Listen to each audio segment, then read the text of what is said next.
hopefully get it stopped. Well, the non-emergency number that they offer is a good thing to use rather than call 911 and have a mass of. Yeah, that gets you in trouble. Yeah, if you just call the non-emergency number and give them the evidence, it helps. Yes, ma'am. Go ahead. I was going to say from personal experience, because I've called that number before, there's actually a narcotics hotline that you can call. You can leave a message. You don't even have to say who you are. Just give the address. Tell them you're just a little suspicious if there's activity, a lot of cars coming and going, a smell.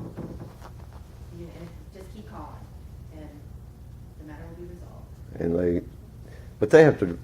There, you can say they have to have evidence, right? Something that, if I see we don't have waters usually here, or have been at our meeting, the police department started doing something that I dislike very much. It's, if you call a complaint in to the police department line, not the 911, first thing they're switched over doing is wanting your life history. Not only where you're at, who you are, your telephone number, your date of birth. That's a bunch of bull, people.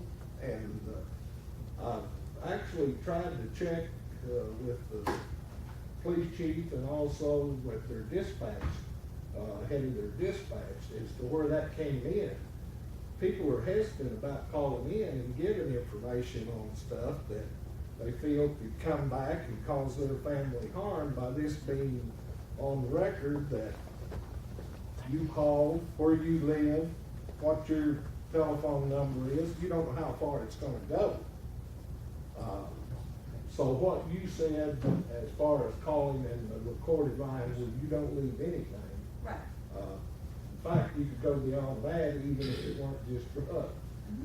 They're still going to pick it up, and you're not going to have to identify who you are. Yes, people should not feel threatened to call. Just, you just leave your number. You don't have to leave your number or your name. Just leave the address and just say you think something suspicious is going on. The end, and then they'll check it out. Mike? Aubrey, I took my phone book and I wrote the non-emergency police number on the face of it with magic marker, to where you don't have to spend 20 minutes looking it up in the phone book. It's not easy to find. Well, I've sometimes got it it's. written in big black letters across the front of my phone Sometimes, book. I mean, if it starts appearing to be an emergency, don't just depend on that, because it takes a while. I mean, it switches you and they have to contact somebody else. So that's not good for the house is on fire or the guys that banging on the door and carrying a gun or something. But, it is helpful to,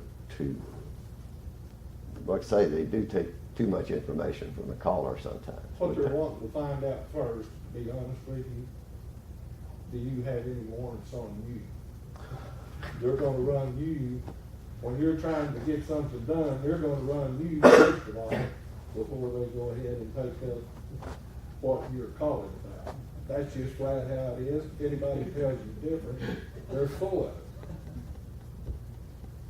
Well, that's true. Found, Yes, sir. 2 years ago, I found the bottom of a bush can, it's got a cup shape to it with white residue and 2 hypodermic needles tossed in my hedge. So I collected the evidence real carefully on a piece of cardboard and took it in the house, called the police. They dispatched a unit and they came down and I told them about it and brought my evidence out and showed it to them. I said, I haven't touched this stuff. And they said, well, we can get rid of that for you if you want us to. And that was it. It kind of stunned me. I thought, oh, okay, this is something, they can't really do anything with this. It's just kind of an awakening, kind of like what you're talking about. Well, They're on a different page of music than me. that's unfortunate, but the forensics you see on television aren't quite available to everybody in the world. But if somebody's running through your backyard, Yeah, you can even just call and hang up because they'll will come check. come out to make sure that it's not an emergency and it was I mean, they might lecture you about, I work at a place where there's a lot of phone calls made, and the difference between 811 and 911 sometimes doesn't